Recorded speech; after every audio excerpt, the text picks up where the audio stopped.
A lot of the stuff I'm showing you in this course is focusing on the left hand. But I just want to take a few minutes to talk about a couple of right hand techniques that I use quite often.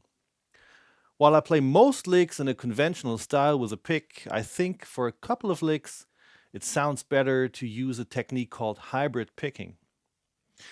Especially when I'm playing double stops where the notes are two strings apart, like on the G and E string, I use hybrid picking all the time. It means I'll play the lower note with my pick and the higher note with my ring finger. Take these 6 intervals, for example.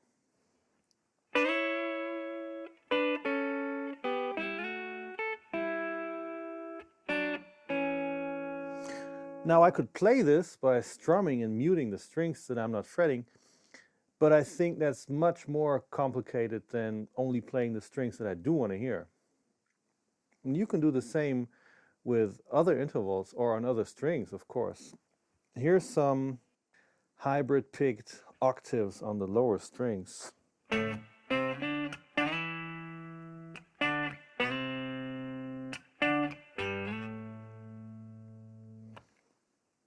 I also use hybrid picking sometimes to get a certain sound when I play blues licks. This is something that blues guitar players like Buddy Guy do a lot. Let's say we're in the key of C. I play a minor pentatonic lick with my pick on the D and G string, and I keep the C on the high E string fretted the whole time and play that with my ring finger, like this.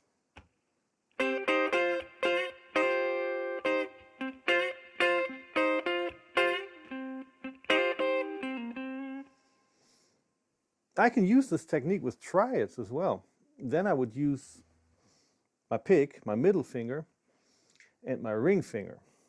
It just gives you a different sound than strumming with a pick. It sounds a bit snappier to my ears, like this.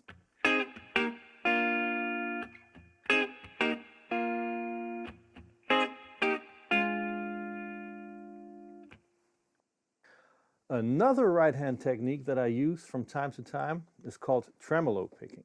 And what it really means is strumming the strings, or a single string, as fast as I can with my right hand. I can do it on a single string lick like this.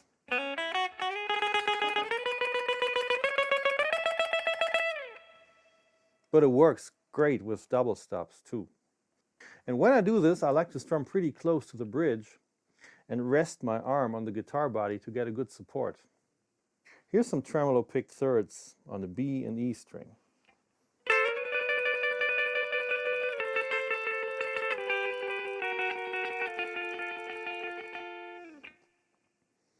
It's great on licks like these as well.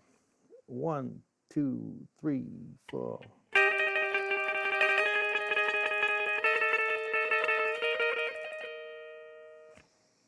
It's not something I would do all the time, but used sparingly, it can be quite effective. If you learn how and when to use these techniques, you can really spice up your solos and play snappy rhythm guitar parts as well.